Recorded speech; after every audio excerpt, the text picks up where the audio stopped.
أعوذ بالله من الشيطان الرجيم. بسم الله الرحمن الرحيم. الرحمن علم القرآن خلق الإنسان علمه البيان. الشمس والقمر بحسبان والنجم والشجر يسجدان والسماء رفعها ووضع الميزان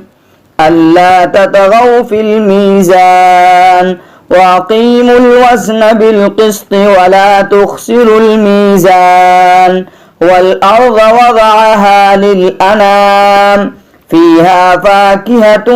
والنخل ذات الأكمام والحب ذو العصف والريحان فبأي آلاء ربكما تكذبان خلق الإنسان من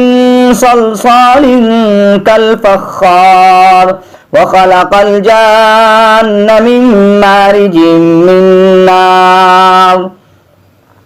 فبأي آلاء ربكما تكذبان رب المشرقين ورب المغربين فبأي آلاء ربكما تكذبان مرج البحرين يلتقيان بينهما برزخ لا يبغيان فبأي آلاء ربكما تكذبان يخرج منهما اللؤلؤ والمرجان فبأي آلاء ربكما تكذبان وله الجوار المنشآت في البحر كالأعلام فبأي آلاء ربكما تكذبان كل من عليها فان ويبقى وجه ربك ذو الجلال والإكرام فبأي آلاء ربكما تكذبان يسأله من في السماوات والأرض كل يوم هو في شان فبأي آلاء ربكما تكذبان سنفرغ لكم أيها الثقلان فبأي آلاء ربكما تكذبان يا معشر الجن والإنس إن استطعتم أن تنفذوا من أقطار السماوات والأرض فانفذوا لا تنفذون إلا بسلطان فبأي آلاء ربكما تكذبان يرسل عليكما شواظ من نار ونحاس فلا تنتصران فبأي آلاء ربكما تكذبان فإذا انشقت السماء فكانت وردة كالدهان فبأي آلاء ربكما تكذبان فيومئذ لا يسأل عن ذنبه إنس ولا جان فبأي آلاء ربكما تكذبان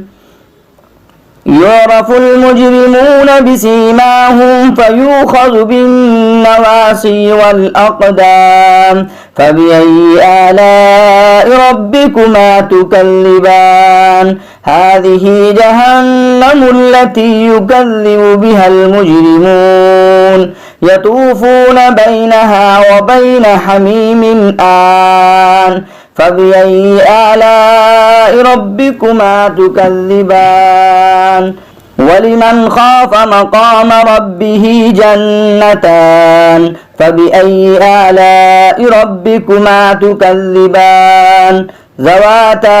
أفنان فبأي آلاء ربكما تكذبان فيهما عينان تجريان فبأي آلاء ربكما تكذبان فيهما من كل فاكهة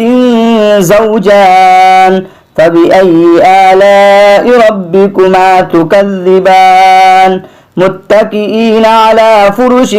بطائنها من استبرق وجنى الجنتين دان فبأي آلاء ربكما تكذبان فيهن قاصرات الطرف لم يطمسهن إنس قبلهم ولا جان فبأي آلاء ربكما تكذبان كأنهن الياقوت والمرجان فبأي آلاء ربكما تكذبان هل جزاء الإحسان إلا الإحسان فبأي آلاء ربكما تكذبان ومن دونهما جنتان فبأي آلاء ربكما تكذبان مدهامتان فبأي آلاء ربكما تكذبان فيهما عينان نضاختان فبأي آلاء ربكما تكذبان فيهما فاكهة ونخل ورمان فبأي آلاء ربكما تكذبان فيهن خيرات حسان فبأي آلاء ربكما تكذبان حور مقصورات في الخيام فبأي آلاء ربكما تكذبان لم يطمسهن إنس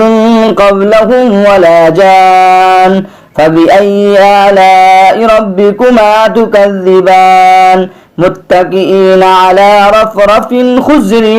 وأبقري حسان فبأي آلاء ربكما تكذبان تبارك اسم ربك ذي الجلال والإكرام صدق الله العظيم.